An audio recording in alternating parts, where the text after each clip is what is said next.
ដើម្បីទទួលបានវីដេអូចំណេះដឹងថ្មីៗពីយើងសូមចុចលើ Subscribe បន្ទាប់មកចុចលើសញ្ញាកណ្ដឹង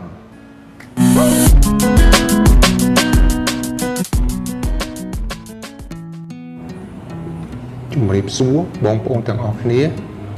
ថ្ងៃនេះខ្ញុំនឹងលើកយកអត្ថបទមួយមានចំណងជើងថារបស់3មុខនេះ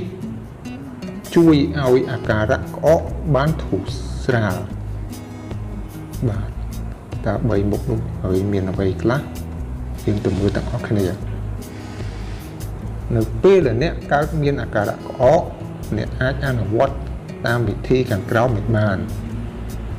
តើមានវិធីអ្វីខ្លះទៅទី1នៅពេលដែលអ្នកទើបតែកើតមានអាការៈក្អកអ្នកគួរតែញ៉ាំទឹកឲ្យបានច្រើន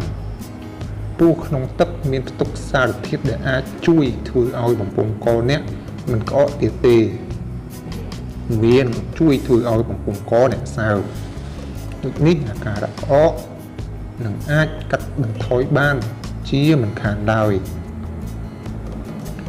ទី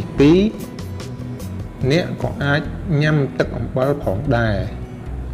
ព្រោះវាអាចជួយសម្លាប់មេរោគទាំងឡាយឲ្យងាប់អស់ដូចនេះអ្នកនឹងមិនសូវក្អកដូចជាពីមុនទៀតទេ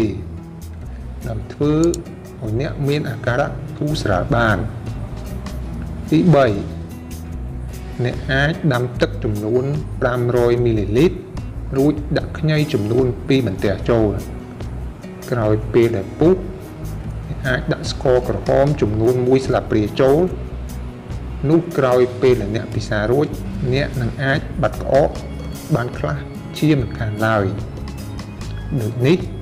អ្នកអាចសាកល្បងអនុវត្តតាមវិធីទាំងឡាយខាងលើនេះបាននោះអ្នកនឹងអាច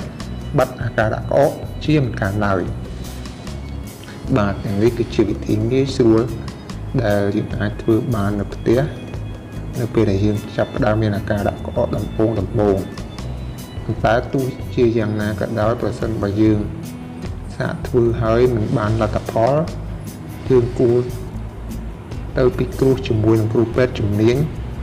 ជាបន្ទាន់ដើម្បីទទួលបានការព្យាបាលដ៏ត្រឹមត្រូវសូមអរគុណសូមជម្រាបលា